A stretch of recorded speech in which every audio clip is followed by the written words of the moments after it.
Magandang gabi po, Luzon, Visayas at Mindanao. Disgrasya sa EDSA ang idinulot na isang kotse na sumampas sa bangketa matapos umanong mawala ng malay ang driver nito. Inararo nito ang apat na naghihintay ng masasakyan, pati isang motorsiklo at rider nito. Lumalabas na sumama ang pakiramdam ng driver kaya nawala ng kontrol at nasugatan din sa insidente. Nakatutok si Bam Alegre. Ang cellphone video na ito, kuha ilang minuto matapos sumampa ang isang itim na sedan sa sidewalk ng Guadalupe sa EDSA Makati City, pasado alas 9 kagabi.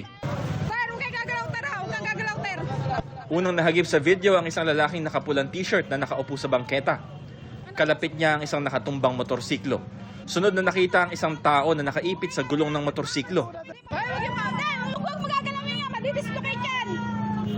Kita rin sa video ang isang lalaking nakaitim at may bag, nakaupo rin sa bangketa at inaalalayan ng ilang tao. May isa rin babae na tila nanghihina.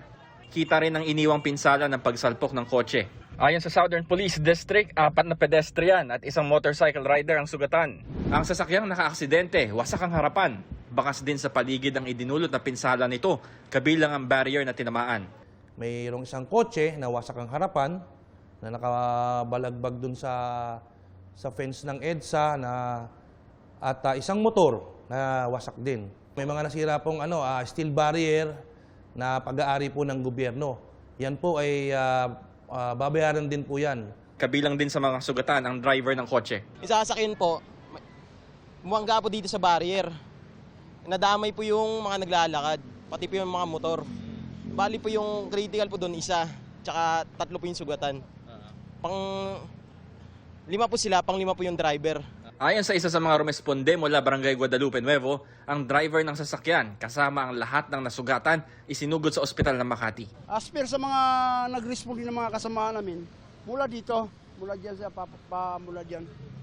Yung sumampa yung sasakyan niya. Tapos yung mga na-involved na mga motor, mga nag-aabang na pasayro yun na naahagip sila. Ayon sa pulisya, sinabi sa kanila ng driver na sumama ang kanyang pakiramdam habang nasa biyahe pa uwi. Sinabi niyang siya ay inatake ng kanyang acid reflux at nagkaroon siya ng pagkahilo.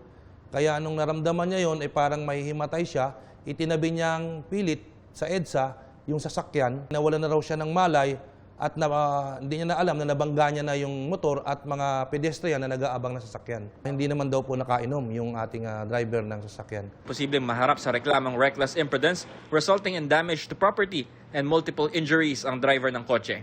Pero sabi ng pulisya, nakikipag-areglo na ang kaanak ng driver ng bumanggang kotse sa mga biktima. Bago po kayo lumakad sa inyong pupuntahan, i-check nyo muna, bukod sa i-check nyo ang sasakyan nyo, i-check nyo muna ang sarili nyo kung nasa kondisyon kayo. Especially pagka nakakaramdam na kayo ng hindi maganda sa sarili nyo. Bam Alegre, nakatutok, 24 oras.